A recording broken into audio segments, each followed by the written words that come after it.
Estás comiendo nuestra comida usando nuestra luz. Ya es hora de que nos des la mitad de tu pensión, dijo Emiliano. Clara ni siquiera parpadeó. Alargó la mano por la mesa y me pasó el tazón de ensalada, como si siguiéramos hablando del calor que hacía afuera. Dejé el tenedor con cuidado. Doblé mi servilleta lentamente en silencio. Era lo único que podía controlar en ese momento. La cocina aún estaba tibia por el pollo al horno que había preparado. Lo había marinado toda la mañana mientras Clara trabajaba en el piso de arriba. Puse la mesa a servir sus refrescos, encendí una vela, aunque nunca lo hacíamos. Pensé que íbamos a cenar juntos. No sabía que era una emboscada. Miré a Emiliano, mi único hijo, y por un segundo busqué en su rostro alguna señal de que no hablaba en serio, que tal vez era un malentendido. Pero solo vi certeza, como si esto fuera algo que ya habían discutido muchas veces. «Perdón», pregunté con la voz calmada. «¿Vives aquí gratis, mamá?», dijo un poco más suave ahora. «Ya lleva 6 meses. Las cosas están apretadas». «No es justo que no aportes». Miré a Clara. Sonrió. Era de esas sonrisas que das cuando crees que por fin tienes a alguien acorralado, pero con cortesía. «Cocino, limpio, doblo tu ropa. He cuidado a los niños 2 veces esta semana». Clara se encogió de hombros. «Lo agradecemos de verdad, pero al final eso no es dinero, y esta casa funciona con números. Casa, no hogar, no familia, casa». Emiliano añadió: «No te estamos pidiendo todo, solo la mitad, solo la mitad». Me levanté despacio. La rodilla me dolía desde la cirugía del año pasado, pero no lo dejé notar. Tomé mi plato, lo llevé al fregadero y lo enjuagué sin decir una palabra. Pensaron que discutiría, que me pondría nerviosa. Solo fui a mi cuarto, cerré la puerta y le puse seguro. Esa noche no dormí, no por sorpresa, sino porque algo dentro de mí se había roto en silencio. A la mañana siguiente, Clara tocó mi puerta con una taza de café en la mano y una sonrisa ensayada. «¿Podemos hablar?». Abrí la puerta, tomé la taza sin decir nada y me senté en el borde de la cama. Ella no esperó invitación. Entró y empezó a hablar como si fuéramos iguales en esta conversación. «No quisimos ser duros anoche», dijo. «Solo hemos estado revisando el presupuesto y, bueno, es práctico. Todos aportamos». «¿Todos?», pregunté. Asintió. «¿Sí? Así funcionan las familias ahora. Cada quien pone de su parte». «¿Y cuál es tu parte?». Clara, pregunté, tomando un sorbo del café. Estaba demasiado dulce. Siempre le ponía azúcar sin preguntar. Su sonrisa se tensó. «Emiliano y yo pagamos la hipoteca, los servicios, la escuela de los niños, el seguro. Todo suma. Solo pensamos que tenía sentido. Llevas un tiempo siendo nuestra huésped». Incliné la cabeza. «Huésped». No se inmutó. 6 meses es mucho tiempo. «Nos encanta tenerte aquí, pero está empezando a afectar nuestras finanzas». Mantuve la voz tranquila. «¿Tú o Emiliano dan la mitad de sus sueldos para esta casa?». Clara parpadeó. «Bueno, no, pero eso es diferente». «¿Cómo?». No respondió. Solo me miró esperando que se diera. Como si esta charla terminara conmigo pidiéndoles disculpas por ser una carga. Puse la taza en el tocador. «Gracias por el café». Captó la indirecta y se fue sin decir más. Abajo la oí hablar en voz baja con Emiliano. No necesitaba escuchar las palabras. El tono era suficiente. Justificación. Acuerdo. Sin dudar. Más tarde, Emiliano subió y tocó una vez antes de abrir la puerta a medias. «No queríamos molestarte, solo pensamos que lo entenderías». Lo miré a mi hijo y me di cuenta de que ya no sabía quién era. «Lo entiendo», dije. «Perfectamente». Y fue entonces cuando decidí que necesitaba descubrir qué más no me estaban diciendo. Cuando Emiliano tenía 9 años, yo trabajaba en 2 lugares. De día en la Biblioteca Pública de Coyoacán y por las noches ordenando libros en el archivo de la universidad en Ciudad Universitaria. Traía a casa los pastelitos sobrantes del comedor de los profesores y él pensaba que eran un lujo. Nunca le dije que algunas noches era nuestra única cena. No tomé vacaciones. No reemplacé el refrigerador cuando empezó a zumbar demasiado. No me compré el abrigo que quería cuando él necesitaba tacos para fútbol. Y cuando tuvo neumonía en su segundo año de universidad y no podía pagar el deducible, vendí mi anillo de bodas en una casa de empeño a 2 colonias de distancia. Sin preguntas, solo un adiós silencioso a algo que ya no me consolaba.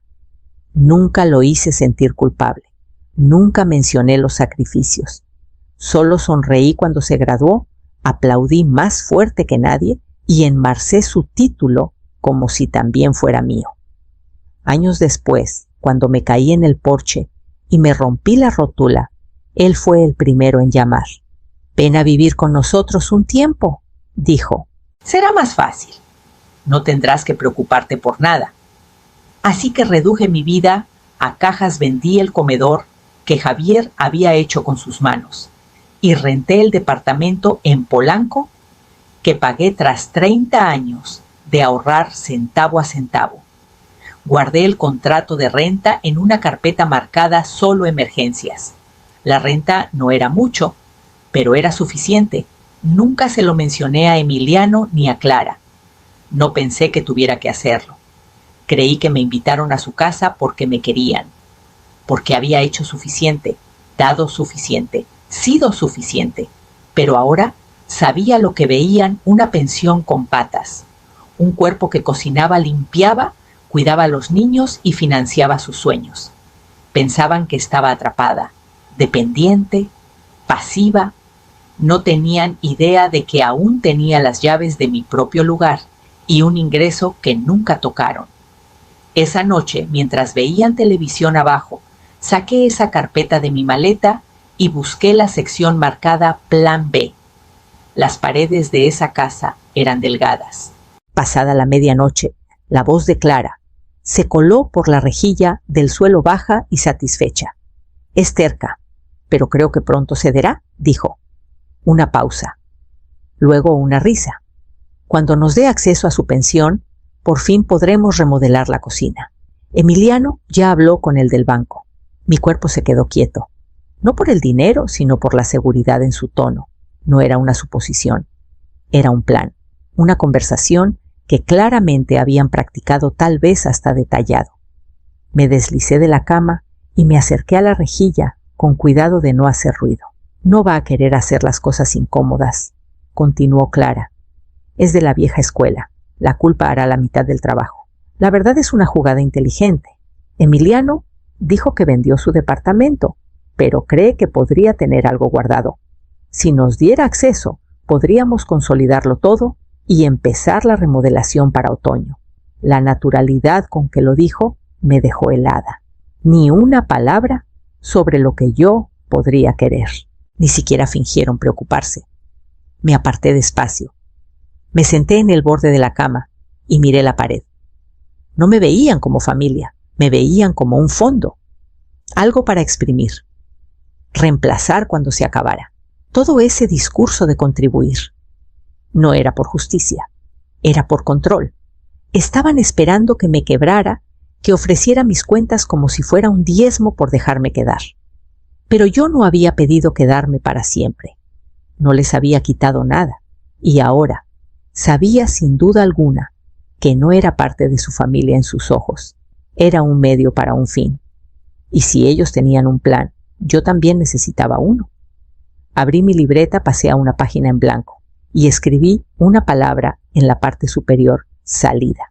A la mañana siguiente entré a la cocina, como si nada hubiera cambiado. Clara estaba sirviendo cereal para los gemelos. Emiliano estaba en su celular. Me serví café y me senté. «He estado pensando», dije, «sobre lo que mencionaron la otra noche». Clara se giró rápido, demasiado rápido. «¿De verdad? No estoy segura de darles acceso a mi pensión», dije removiendo el café lentamente. «Pero supongo que no estaría mal revisar los números. Tal vez pueda ayudar de manera más formal». Su sonrisa se extendió rápido. Eso significaría mucho. Asentí y tomé un sorbo del café demasiado dulce.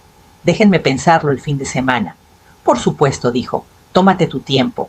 No preguntó qué necesitaba, no preguntó cómo me sentía, solo volvió a su mañana como quien cree que ya ganó. Ese fin de semana apenas salí de mi cuarto. Les dije que estaba cansada, que la rodilla me molestaba, que necesitaba tranquilidad. No lo cuestionaron. Revisé todas mis cuentas pensión ahorros, la renta del departamento. Llamé a mi abogada y le pedí que redactara una adenda al fideicomiso, sacara a Emiliano por completo, nombrara a la Fundación de Alfabetización como única beneficiaria. Luego llamé a la administradora de mi propiedad. El inquilino de mi departamento tenía un mes más de contrato, pero dijo que ya planeaban mudarse. Ofrecí devolver el depósito si desocupaban en una semana. No debería ser problema, dijo. Ya tienen medio lugar empacado. Programé una mudanza para el viernes siguiente. Les di la dirección de esta casa y les pedí que fueran discretos. Luego cada noche, después de que Emiliano y Clara se acostaban, empacaba. Cajón por cajón, armario por armario, mi ropa, mis libros, la foto enmarcada de Javier y yo en un mercado de Oaxaca mucho antes de que el cáncer lo cambiara todo. No lloré, ni una vez, porque esta vez me iba en mis propios términos. Y cuando sellé la última caja, deslicé el contrato de la abogada en un sobre manila y escribí sus nombres en la portada. Esperé hasta el martes por la mañana. Clara tenía su clase de yoga y Emiliano salió temprano a una junta. La casa estaba en silencio, salvo por el zumbido del refrigerador y el gorjeo de la cafetera terminando su ciclo. Los de la mudanza llegaron puntuales. 2 hombres amables y eficientes bajaron mis cajas por las escaleras traseras y las subieron al camión sin mostrar sorpresa. Había etiquetado todo, nada en las áreas comunes, solo lo que había en mi cuarto. Mis cosas privadas, las partes de mí que nunca preguntaron. Antes de irme, regresé a la cocina una última vez. Ya había limpiado la encimera, cerrado cada gabinete. La luz entraba suave por la ventana sobre el fregadero. Abrí mi bolso y saqué el sobre manila que había preparado la noche anterior. Lo coloqué en el centro de la isla de la cocina. Adentro una copia de mi fideicomiso, actualizado, firmado y notariado. La tarjeta de mi abogada guardada detrás del documento.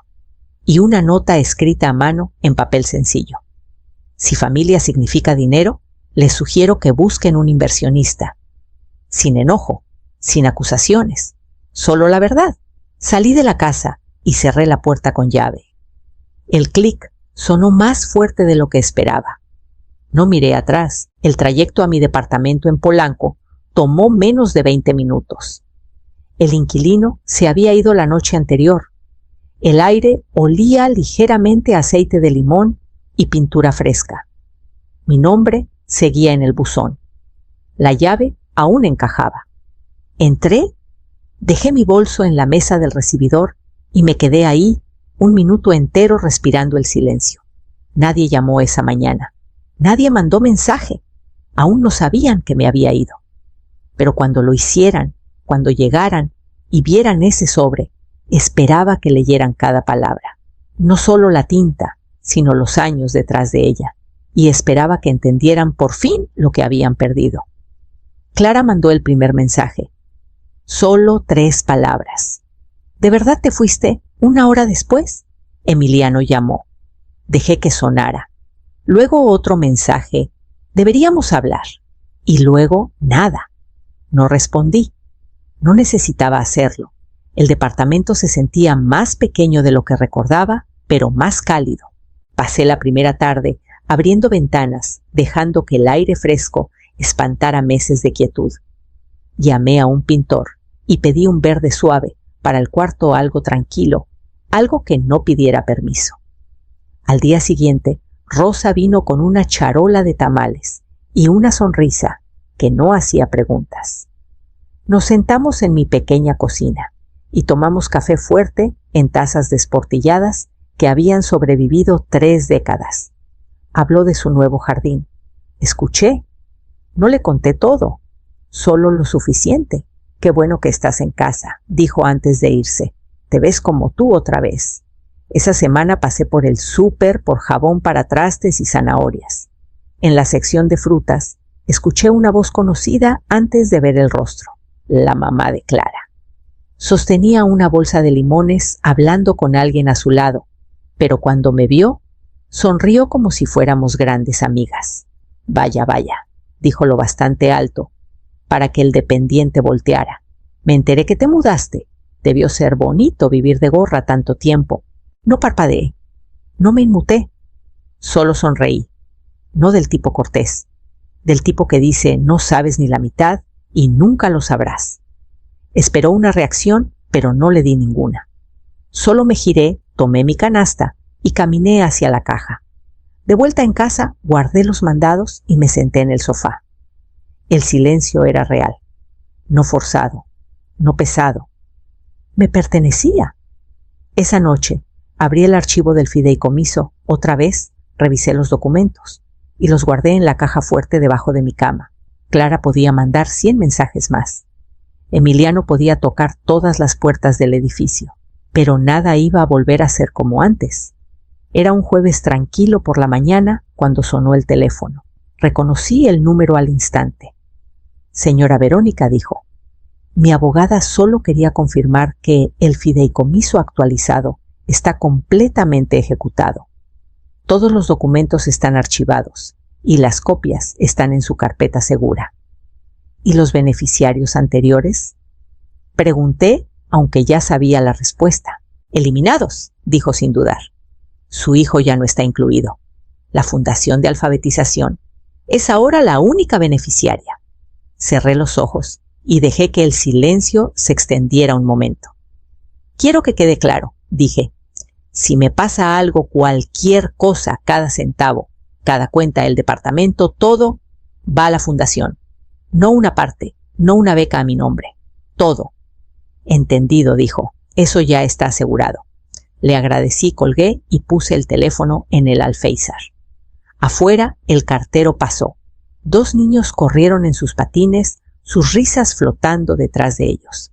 Pensé en los niños que algún día se beneficiarían de ese dinero, niños que nunca me conocerían, pero que tal vez leerían su primer libro en una biblioteca de pueblo, como Emiliano lo hizo. Eso me bastaba. Él había sido un niño curioso, siempre preguntando, siempre queriendo más historias.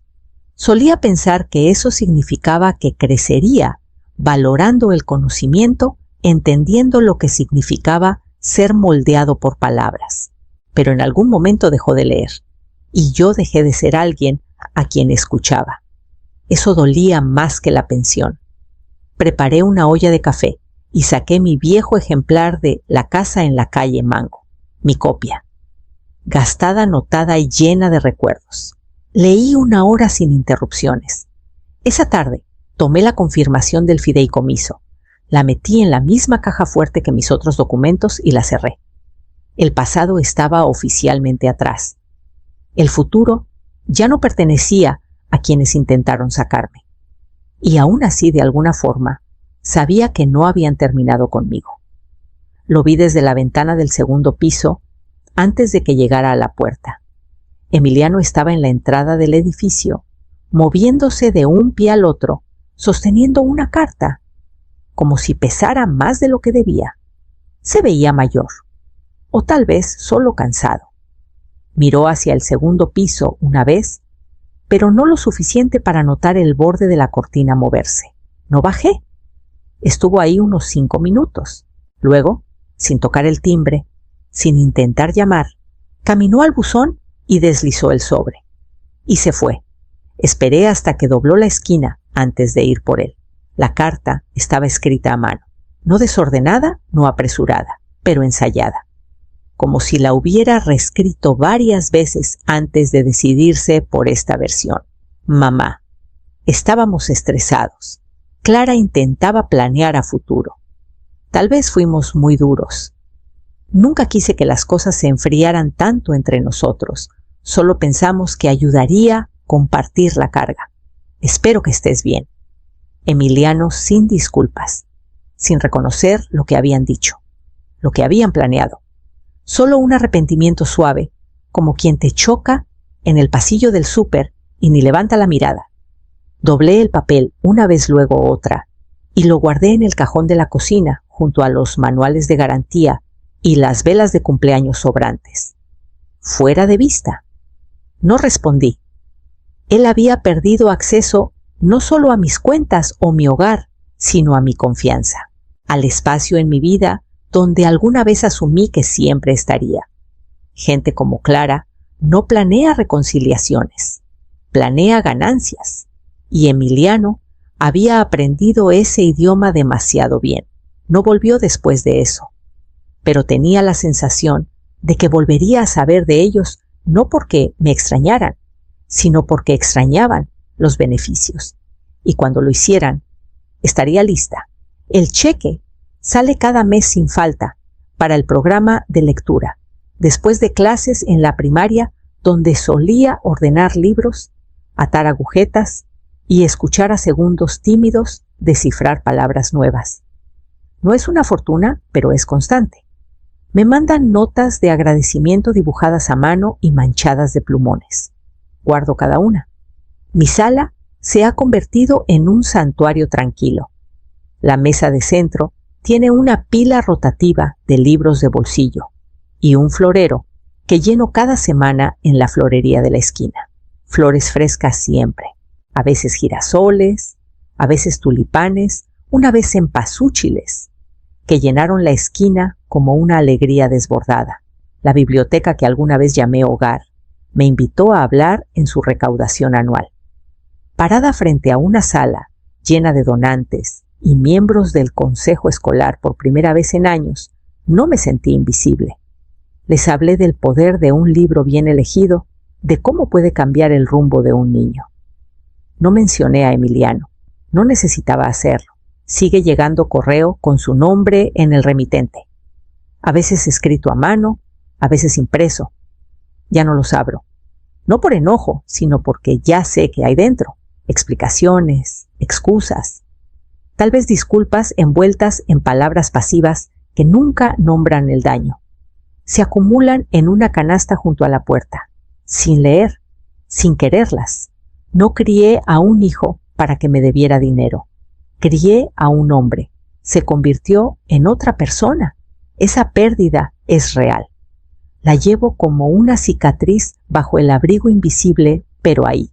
Pero también llevo algo más: paz. No la que viene tras el perdón, sino la que llega cuando dejas de rogar que te vean. Me sirvo café cada mañana, sin preguntarme qué necesitarán de mí después. Compro libros sin revisar cuentas ajenas. Elijo el silencio cuando me sirve. Y en esta versión de mi vida, todo lo que doy es realmente mío para dar. Y eso finalmente es suficiente.